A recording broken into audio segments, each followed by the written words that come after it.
मेरा पति कनाडा में नौकरी करता था। बच्चों को स्कूल छोड़ने और ले जाने का काम मैं खुद करती थी। एक दिन बच्चों को स्कूल छोड़ने गई तो एक अनजान शख्स ने अपनी गाड़ी मेरी गाड़ी के पीछे लाकर खड़ी कर दी। मैंने उसको दो बातें सुनाई और वहां से चली गई। मगर अगले दिन फिर से वह अनजान शख्स मेरी गाड़ी का पीछा करने लगा। मैंने गाड़ी रोकी और उस अनजान शख्स से पीछे आने की वजह पूछी तो कहने लगा कि अपना मोबाइल नंबर दो। मैंने पीछा छुड़ाने के लिए अपना एक पुराना नंबर उसको दे दिया और खुद वहां से भागकर घर आ गई।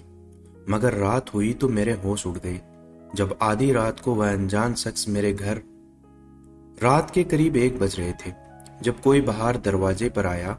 घर की लाइट भी गोल थी। पूरे घर में अंधेरा सा छाया हुआ था। बच्चे तो पहले ही गहरी नींद में सो चुके थे। मगर उसी वक्त बादलों का गरजना और तेज बारिश का शुरू हो गई। आज सुबह से ही मौसम खराब था और हल्की हल्की बारिश हो रही थी। मगर अब अचानक से बारिश का तेज होना और लाइट का गोल हो जाना मुझे जैसी मजबूत औरत को भी डरा रहे थे। इस कदर बादलों की गर्जन और आसमान में बिजली की रोशनी आज से पहले इतनी कभी नहीं हुई थी। मेरे पति ने जब मेरी डरी हुई आवाज सुनी तो कहने लगे, क्या हुआ माहिरा, तुम इस कदर डरी हुई क्यों हो? सब ठीक तो है। मैंने फौरन अपने चेहरे पर आया पसीना साफ किया और कहने लगी कि कुछ नहीं, यहाँ का मौसम ही कुछ ऐसा है। फिर दरवाजे पर कोई आया है, उसने मुझे परेशान कर दिया है। पति को बताया तो वह भी अचंभित हो गया। पूछने लगा, दरवाजे पर इस वक्त कौन आया होगा, वह भी आधी रात को? मैंने फोन कान से हटाकर दूसरे कान पर लगाया और बोली कि पता नहीं कौन है जो इतनी जोर जोर से दरवाजा पीट रहा है। मैं जल्दी से रूम से टॉर्च उठाई और दरवाजे की तरफ बढ़ गई। तभी मेरे पति ने मना कर दिया कि दरवाजा मत खोलना, बस देखो कि आखिर बाहर कौन है। क्या पता कोई चोर हो तो तुम फौरन पुलिस को फोन करो। मैंने पति की बात पर ध्यान रखते हुए धीरे धीरे मेरे कदम दरवाजे की तरफ बढ़ाने शुरू कर दिए। अभी मैं गेट के पास पहुंचकर उसमें हुए छोटे से होल से अपनी दाईं आंख लगाकर देखने ही लगी थी, तभी मुझे अपने पीछे से कई आवाजें आईं।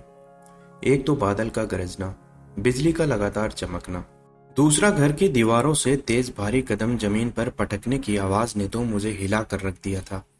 उस वक्त मेरी धड़कन बहुत तेज हो गई थी, जो कि मुझे बिल्कुल साफ सुनाई दे रही थी।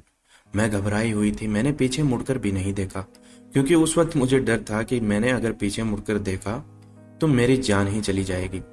वहीं मेरे पति फोन पर बार बार हेलो हेलो कह रहे थे, बार बार मुझे पूछ रहा था, मगर मुझ में तो इतनी हिम्मत ही नहीं थी कि मैं बोलकर उसे बता सकती कि आखिर हुआ क्या है।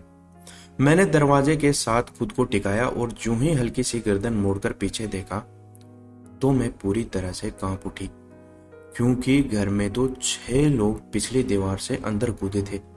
मैं दरवाजे के पास खड़ी थी और टॉर्च भी बंद हो गई, इसलिए वह मुझे नहीं देख पाए। 6 लोग आखिर मेरे घर पर क्या करने आए थे? मैं उनका चेहरा साफ साफ देख सकती थी। उन्होंने तो अपना चेहरा भी नहीं छुपाया हुआ था। मेरे दिमाग में उस वक्त चल रहा था कि वह अनजान शख्स ही आया है। कहीं उस शख्स ने तो मेरे साथ इतना मेरा सोचना था कि मेरा दिल जोर जोर से धड़कने लगा। तभी एक बार फिर से दरवाजे के बाहर से किसी ने आवाज लगाई। जैसे ही आवाज उन 6 लोगों के कानों में पड़ी तो वह भी चौकन्ने हो गए। उनकी नजर दरवाजे की तरफ पड़नी थी और तभी आसमान में बिजली चमकनी थी। उसी बिजली की रोशनी में उन चारों ने मुझे साफ साफ देख लिया। मेरी हालत ही कुछ ऐसी थी। बारिश की वजह से बाल भीग चुके थे और कपड़े भी गीले थे। मैंने तो सर पर दुपट्टा भी नहीं लिया। वह लोग मुझे गलत नजरों से देखते हुए मेरी तरफ बढ़ने लगे। उनके चेहरे पर एक मुस्कान फैली हुई थी। उन्हें लगता था जैसे मेरे लिए वह यहाँ आए हैं। मैं चीखते हुए फौरन दूसरी तरफ भागने लगी। तभी दरवाजे के बाहर से जो आवाज आई वह सुनकर मेरे कदम फौरन रुक गए। यह तो वही आवाज थी जो मेरा पति कनाडा में काम करता था। उसकी वहीं पर एक अच्छी नौकरी लग चुकी थी। वह माँ के लाखों रुपए कमाकर हमें भेजा करता था। मेरे 5 बच्चे थे और पांचों ही मुझे बहुत प्यारे थे। बाकी सारा सामान तो मैं ऑनलाइन मंगा लिया करती थी, मगर बच्चों को स्कूल छोड़ने और वापस लाने की जिम्मेदारी मेरी थी। मगर कुछ दिनों से मुझे उन्हें छोड़ने में काफी प्रॉब्लम हो रही थी। एक दिन जब मैं अपने बच्चों को स्कूल छोड़ने के लिए गई तो एक अनजान शख्स ने मेरी गाड़ी के पीछे अपनी गाड़ी लगा दी। मुझे उस वक्त गाड़ी को पीछे लेना था, लेकिन पलटकर देखा तो पीछे वाली गाड़ी अपनी जगह से हिल भी नहीं रही थी।